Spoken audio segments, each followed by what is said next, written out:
Rep. Ocasio-Cortez, others blast Trump for 9/11 video coupled with Rep. Omar's comments.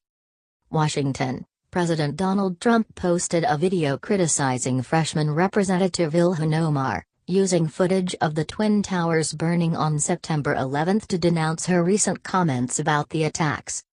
The video was criticized by Democrats, who accused the president of using out-of-context comments and video of one of America's most horrific and devastating terrorist attacks to slam a political foe. The 43-second video, which Trump pinned to the top of his Twitter account, is set to dramatic music and shows the Twin Towers burning, New Yorkers covered in debris and the aftermath of the 2001 attack at the Pentagon. It is coupled with footage of Omar's recent comments, referencing the attacks as something done by some people. Omar has been heavily criticized by conservatives for the remarks, including by members of Congress and a Fox News host who questioned her allegiance to the United States. Democrats have argued the comments were taken out of context and Omar was attempting to differentiate terrorists from all Muslims. More, New York Post rips Representative Ilhan Omar over 9/11 comments. Here's what we know about her remarks. More, I'll put a bullet in her, Trump supporter charged with threatening to kill Representative Ilhan Omar. Trump's video shows Omar's comments repetitively, then switches to a black screen with the words "some people did something." The video then shows the moment one of the jetliners crashed into one of the towers and people running in fear as the buildings collapsed. The video ends with the words September 11, 2001. We remember stretched across the screen. Democrats accused the president of jeopardizing Omar's life with the post, arguing the content was geared to incite Trump followers. A New York man was arrested last week after allegedly threatening to kill Omar, one of the two first Muslim women elected to Congress, by putting a bullet in her skull. Fellow freshman Representative Alexandria Ocasio-Cortez, who has also been a target of Trump and other Republicans, called on fellow lawmakers to denounce the president and his attack on Omar. Members of Congress have a duty to respond to the president's explicit attack today, she wrote on Twitter. Ilhan Omar's life is in danger. For our colleagues to be silent is to be complicit in the outright, dangerous targeting of a member of Congress.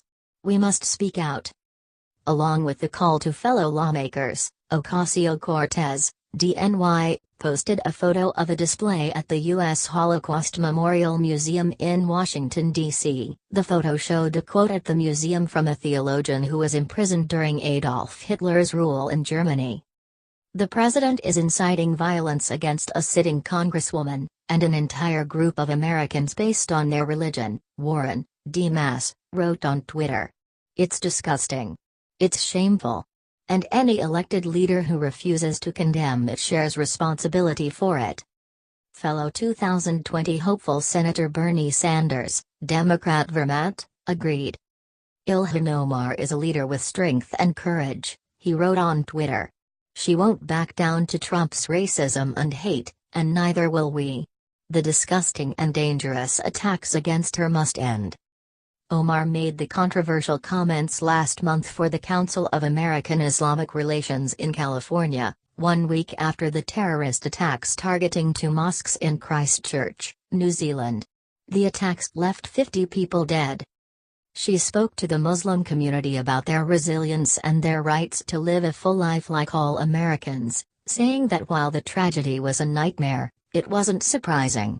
She added that Muslims must not be defeated by hatred, should speak up for themselves, and spoke of the 9/11 attacks that changed how Muslims were treated in the country.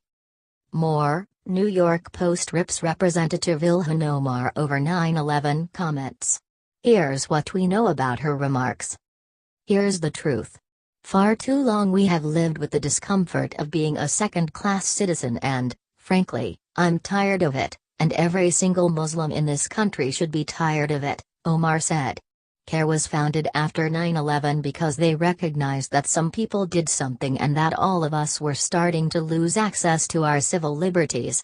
So you can't just say that today someone is looking at me strange, That I am trying to make myself look pleasant. You have to say this person is looking at me strange, I am not comfortable with it, and I am going to talk to them and ask them why. Because that is the right you have. The New York Post blasted Omar Thursday in a large spread on their front page. The cover showed the Twin Towers burning after a pair of jetliners crashed into them. The headline reads, Representative Ilhan Omar, 9/11 was some people did something. Here's your something. 2,977 people dead by terrorism. Before her comments on September 11 were unearthed, Omar sparked controversy over her criticism of Israel's treatment of Palestinians and Israeli lobbying efforts. She posted a series of tweets in February implying the influence of pro-Israel lobbying groups was stifling debate about Israel and Palestinians. Critics said the comments played into enduring stereotypes about Jewish money controlling politics. In the aftermath of the controversy, the House passed a resolution that condemned hate. It was originally crafted solely on denouncing anti-Semitism but later broadened to slam other forms of bigotry against minorities.